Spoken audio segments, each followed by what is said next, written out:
We had over 400 operations that went down in those first 43 days of the Homeland Security Task Force in operations that brought, as Pam referenced, 3,200 terrorists to justice, got them off the streets. Sir, we also have had over precursors and chemicals that were brought in. We've had the work at the southern border. We've got Border Patrol here at the table with you. Fentanyl has been cut down by 50% coming into this country over our borders.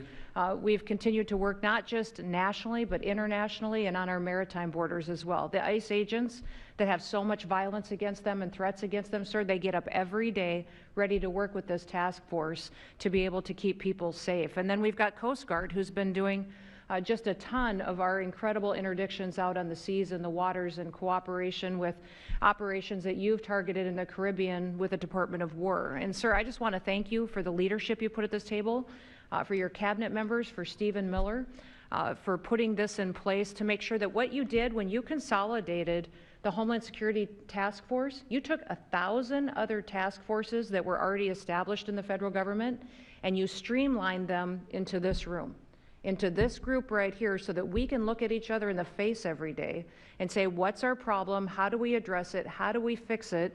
And then we go to work together with our arms linked to do exactly what you told us to do. And that's not just protect the American people from invasion, but to kill these terrorists. You gave us the task to eliminate them, destroy them, so that they can't destroy the next generation of Americans. So thank you, sir. Thank you for the people you put around this table. Thank you very much. That's a great job. Thank you.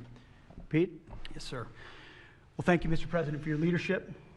Chief, likewise, Tulsi and Todd and Dan and Pam and Christy and Stephen and Cash. I mean, I could go around the table. From the Department of War, we are thankful and grateful for the incredible effort that your agencies put in. And we could not be more proud to stand shoulder to shoulder with you, not superficially, not kind of over here, but front and center on the Homeland Security Task Force, right there with you. Because our department has spent over 2 decades defending other homelands, and we're very proud to be defending our own. And if you talk to the troops down, say, on the southwest border, Mr. President, morale is sky high and continues to be, because they're proud to be defending their own communities, their own state, and their own country. So when that executive order was signed, the mission was clear: protecting the American people against invasion. And so the Department of War went straight to the southwest border. We still have 10,000 troops there. We have national defense areas. We're standing alongside the Border Patrol, and we've locked that border down, 100% control of the southwest border. We stopped the invasion.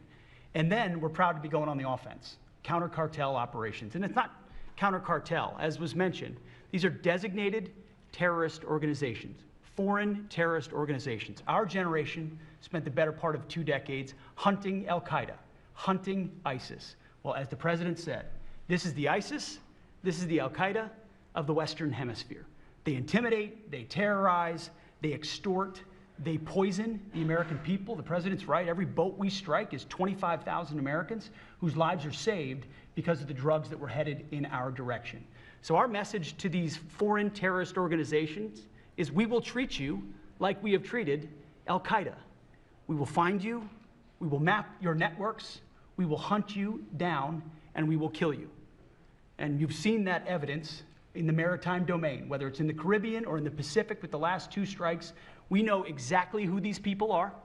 We know what networks they work with, what foreign terrorist organizations they're a part of. We know where they're going, where they originated from, what they're carrying. And they know we know. And that will soon start to change the calculus of these boats. So the critique of this is, of course, as often is the case, wrong. We know our authorities. It's locked tight, and we're going to treat them like foreign terrorist organizations on the offense. So the Department of War is not going to degrade or just simply arrest. We're going to defeat and destroy these terrorist organizations to defend the homeland on behalf of the American people, making the jobs of law enforcement safer in the process, making the communities of Americans safer in the process. We think it's a very core mission of the Department of War, and we're proud to be here, Mr. President. Thank you very much, Pete. Thank you. Tulsi, please. Yes, thank you, Mr. President. The key reason that you are hearing about these incredible effects is, number one, the team that you've assembled here and the leadership and the tone that you have set, first and foremost, about keeping the American people safe. The intelligence community plays a critical role in being able to support our law enforcement at the federal, state, and local level to make sure that they are armed with actionable intelligence to be able to actually go after those who threaten the safety and security of the American people.